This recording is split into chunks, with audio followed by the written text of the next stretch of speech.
Halo, selamat malam pemirsa. Sejak awal pekan hingga hari ini, nama-nama menteri yang disebut akan masuk dalam jajaran kabinet Prabowo Gibran mulai terlihat. Termasuk dengan tim ekonomi yang sebagian besar ini merupakan nama ataupun wajah lama dari kabinet Presiden Joko Widodo. Dengan banyaknya tantangan yang ada, mampukah tim ekonomi dari Prabowo Gibran ini mengatasi permasalahan yang ada? Dan adakah gebrakan baru yang nanti akan dihadirkan untuk mengatasi kelas menengah yang terus turun dan daya beli masyarakat yang melemah? Kita akan membahasnya malam hari ini pemirsa di Indonesia Business Forum bersama saya Vena Kintan dan sejumlah narasumber yang sudah hadir malam hari ini. Saya akan perkenalkan narasumber yang sudah hadir dan juga melalui sambungan virtual malam hari ini.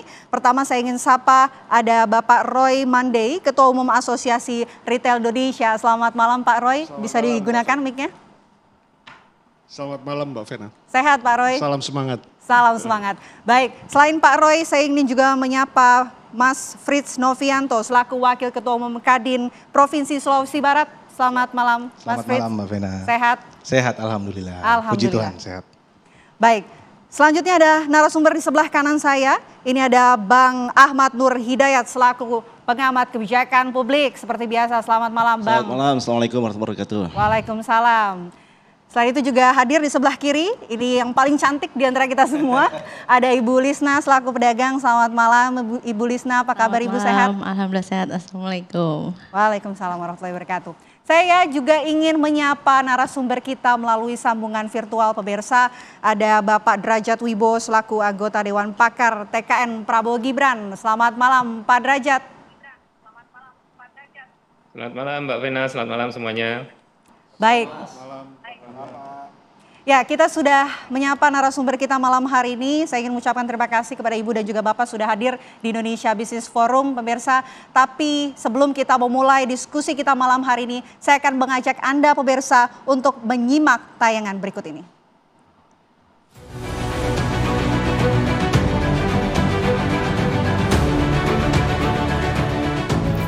Sejak Senin hingga Selasa kemarin, Presiden terpilih Prabowo Subianto memanggil calon menteri ke kediamannya di Kertanegara 4. Tim ekonomi Prabowo banyak mendapat sorotan karena masih didominasi oleh wajah-wajah lama.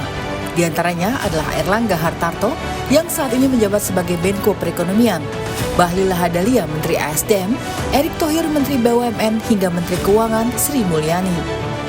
Berdiskusi mengenai berbagai langkah untuk memperkuat Kementerian Keuangan dan Keuangan Negara untuk bisa mendukung program-program beliau. Makanya berbagai arahan mengenai pengelolaan dari sisi penerimaan negara, pajak, bea cukai, PNBP, belanja negara untuk kementerian lembaga maupun untuk transfer ke daerah, dan juga berbagai investasi yang dilakukan itu perlu dioptimalkan, ditingkatkan kualitasnya, diyakinkan untuk efektivitasnya, terutama untuk manfaat kepada masyarakat. Bukan hanya wajah lama, ada pula wajah baru seperti Fahri Hamzah yang kemungkinan besar akan ditempatkan menjadi Menteri Perumahan Rakyat.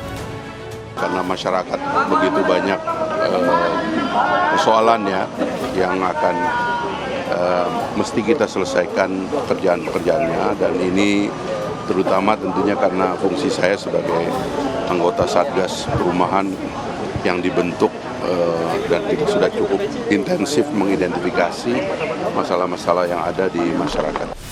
Presiden terpilih Prabowo Subianto mengaku puas dengan calon-calon menteri yang akan masuk ke kabinetnya. Tim ini harus bekerja lebih keras untuk menghadapi tantangan global. Saya memanggil calon-calon menteri dan wakil menteri, beberapa di antara mereka. Secara garis besar saya puas bahwa kita harus bekerja dengan baik, bekerja dengan keras, bekerja sebagai tim dalam suasana dunia penuh ketidakpastian. Saya apresiasi para ketua umum. Banyak ketua umum yang diajukan orang-orang profesional, karena yang diajukan justru orang-orang teknokrat, ya. Tim ekonomi Prabowo Gibran akan menghadapi tantangan perekonomian yang lebih besar. mulai dari melemahnya daya beli masyarakat yang ditandai dengan deflasi 5 bulan berturut-turut, turunnya jumlah kelas menengah, melemahnya industri di dalam negeri, jumlah PHK yang naik, hingga pengelolaan fiskal yang harus lebih hati-hati.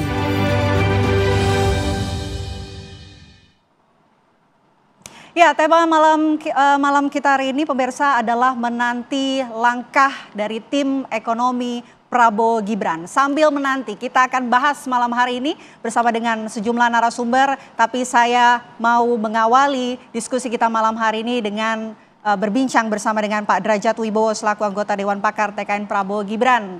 Pak Derajat, ini Anda aktif kemudian menjadi anggota Dewan Pakar TKN. Nah, saya mau tahu dulu Pak, ini Anda masuk dalam kandidat juga nggak Pak Derajat?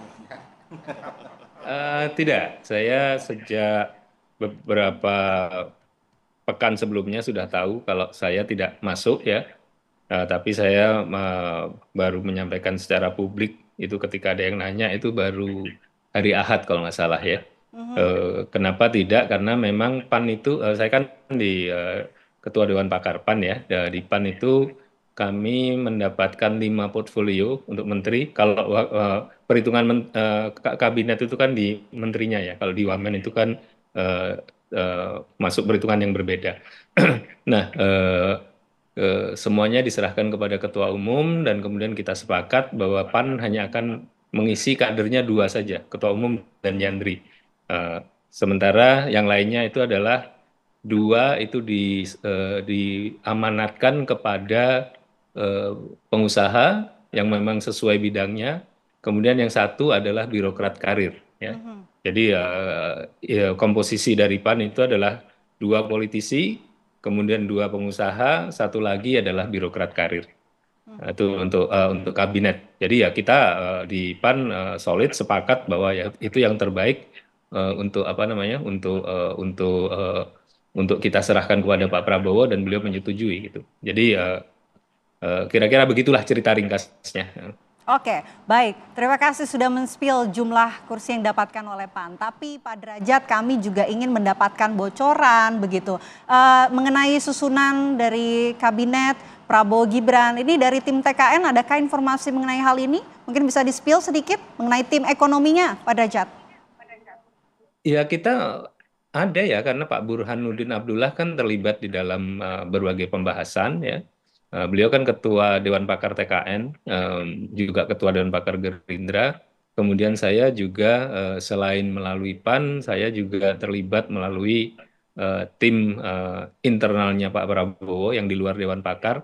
Jadi kita sebenarnya sudah membahas, tapi memang pembahasan kami itu lebih banyak ke kebijakan ya, apa saja yang harus dilakukan segala macam, dan kemudian mengenai posisinya itu tentu yang parpol diserahkan kepada ketum parpol. Misalkan Golkar itu kalau nggak salah ingat saya ada 7 ya Golkar, terus ditambah yang teknokratis, Demokrat kalau nggak salah ada 3 ditambah yang teknokrat 1, mungkin saya agak lupa yang porsi partai lain ya.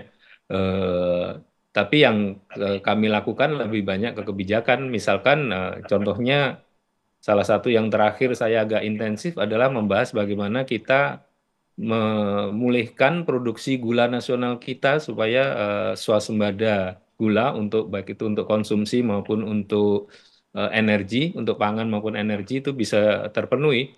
Dan saking intensifnya diskusi-diskusi itu kita juga terkaget-kaget gitu loh.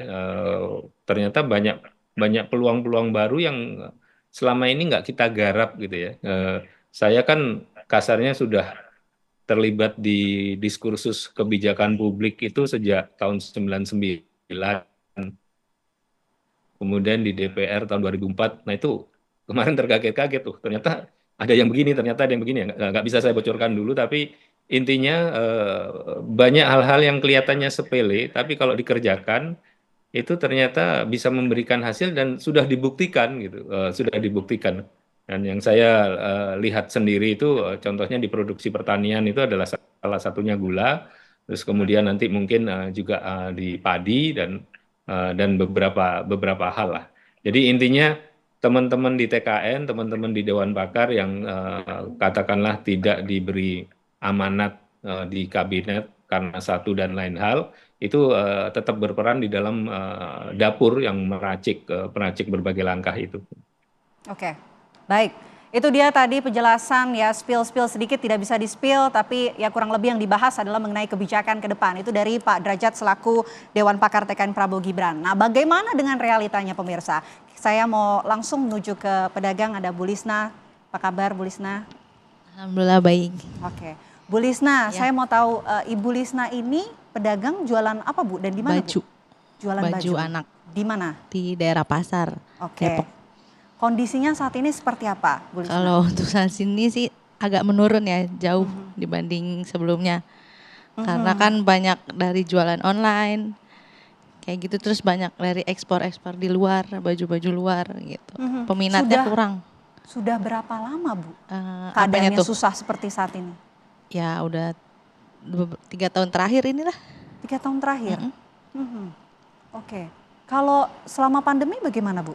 Kalau pandemi kan kebetulan saya karena emang tutup toko, karena emang sepi kan, pelanggan juga berkurang jauh banget, jadi saya tutup toko, baru rilis lagi tahun 2021. Oke. Jadi situasinya saat ini dan Saat juga ini. waktu tutup toko di pandemi sama-sama sulit ya Bu ya? Sulit sekali. Oke. Kalau boleh tahu Ibu sudah punya anak berapa Bu? Anak saya yang satu kembar. Kembar. Iya, Oke, jadi 2 anak ya Bu 2. ya? Oke. Sudah bersekolah Bu? Udah. Udah. Ah, Oke. baru. Lantas dengan kondisi sulit seperti saat ini Bu, anak kembar Iya. untuk memenuhi sehari-hari bagaimana Bu Lisna? Iya, saya berdagang aja. Dari dagang itu walaupun susah, sulit, nyari usaha, nyari uang, ya jalanin aja. Kondisi sulit ya Bu ya? Sulit sekali Bang. Oke, Bu Lisna, ini kan mau ganti pemerintahan ya Bu Iya. ya? Ada nggak harapan dari Bu Lisna terhadap pemerintahan yang baru? Harapan saya sih semoga ke depannya lebih maju, terus lebih memperhatikan pedagang kecil ya Mbak, gitu. Kan sekarang udah banyak toko online, jadi yang pedagang kayak saya gini di luaran gini agak sulit nyari penghasilannya gitu. Karena orang kebanyakan sekarang mungkin membeli online lebih mudah, tidak usah keluar rumah juga kayak gitu.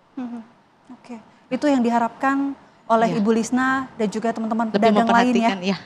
Baik. Pedagang kecil. Oke, itu diharapkan dari pedagang, tentu kita juga sangat berharap terhadap pemerintahan Prabowo Gibran. Masih akan kita bahas selengkapnya dengan tema menanti langkah besar tim ekonomi Prabowo. Indonesia Business Forum harus jeda terlebih dahulu. Pemirsa, tetaplah bersama kami.